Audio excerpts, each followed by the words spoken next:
Hello guys, welcome to my channel. मेरा नाम है शुभी और आज मैं आपसे बात करने वाली हूँ केस स्टडी 2 के बारे में, जो कि है नेचर और सिग्निफिकेंस ऑफ मैनेजमेंट के ऊपर। राइट, तो स्टार्ट करते हैं पढ़ना। Okay, XYZ Power Limited set up a factory for manufacturing solar lanterns in remote village as there was no reliable source of electricity in rural areas. इतनी सारी English एक साथ।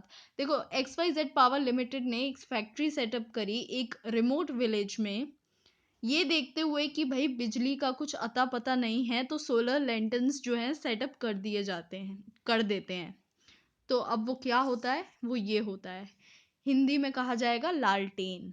राइट, जो कि सोलर एनर्जी से वर्क करेगा।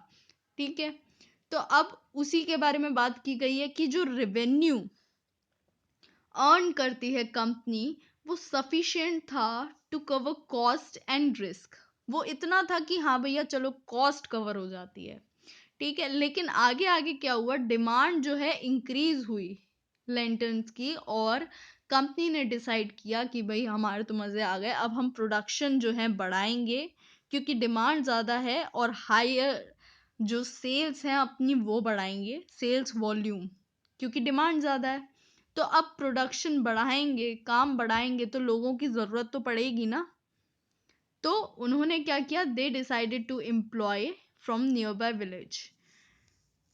तो अब क्या कह रहा है कि कंपनी ने एक और बढ़िया काम किया कि एक तो एम्प्लॉयमेंट जनरेट करी, दूसरा क्या बढ़िया काम करा, स्कूल्स ओपन करे, क्रैचेस ओपन करे एम्प्लॉयज के बच्चों के लिए।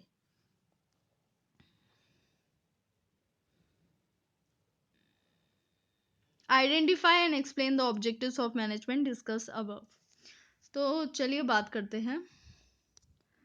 अब क्या कह रहा है, हाँ मैं बात करना चाहती हूँ आपसे कि ऑब्जेक्टिव्स के बारे में पूछ रहा है कि कौन कौन से ऑब्जेक्टिव्स जो हैं के बारे में बात हो रही है। तो कौन कौन से ऑब्जेक्टिव्स एक्चुअली में होते हैं। ऑर्गेनाइजेशनल ऑब्जेक्टिव होता है एक, जो हमने पढ़ा है। ऑर्गेनाइजेशनल ऑब्जेक्टिव में हाँ, ऑर्गेनाइजेशन के ऑब्जेक्टिव पूरे होने चाहिए, जो कि हैं सर्वाइवल, प्रॉफिट और ग्रोथ। क्या इस बारे में बात हो रही है? हाँ जी, इस बारे में बिल्कुल बात हो रही है। The revenue earn by the company was sufficient to cover the cost and risk.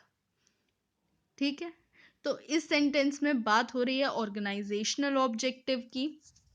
आगे बात करें तो सोशल ऑब्जेक्टिव एक होता है, जो हमने पढ़ा है। सोशल ऑब्जेक्टिव में क्या है कि भैया सोसाइटी के लिए आपको कुछ करना पड़ेगा, तो obviously they are doing something for the society.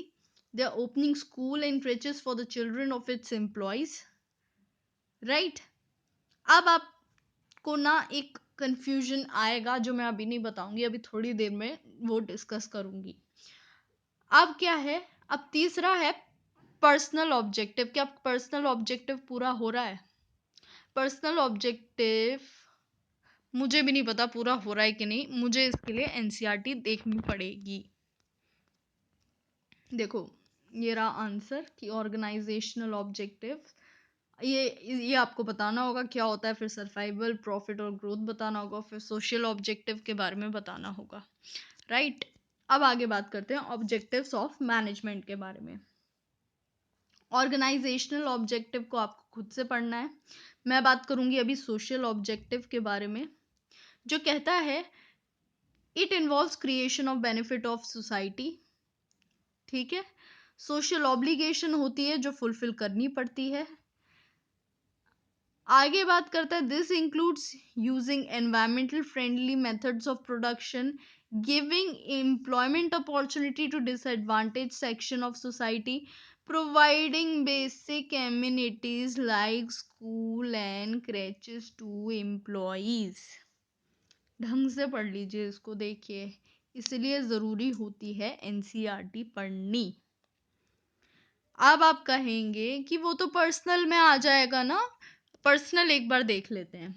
Personal objective क्या कहता है? पर्सनल ऑब्जेक्टिव कहता है कि अलग अलग लोगों द्वारा बनाई गई होती है ऑर्गेनाइजेशन, जो जिनके डिफरेंट बैकग्राउंड, एक्सपीरियंस, ऑब्जेक्टिव होते हैं, और वो ऑर्गेनाइजेशन का पार्ट बनते हैं to satisfy their diverse needs.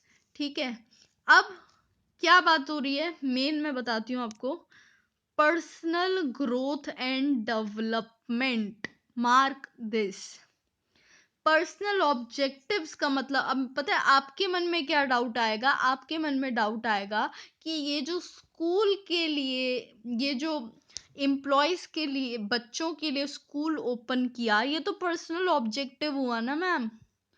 Personal objective नहीं हुआ, क्योंकि इसमें पर्सनल ग्रोथ आती है एक एम्प्लॉय की, खुद की ग्रोथ।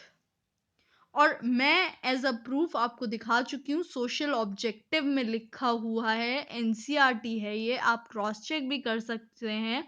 ये देखिए, स्कूल्स प्रोवाइड करना, स्कूल्स में बच्चों को जाना to employees comes under social objectives, right?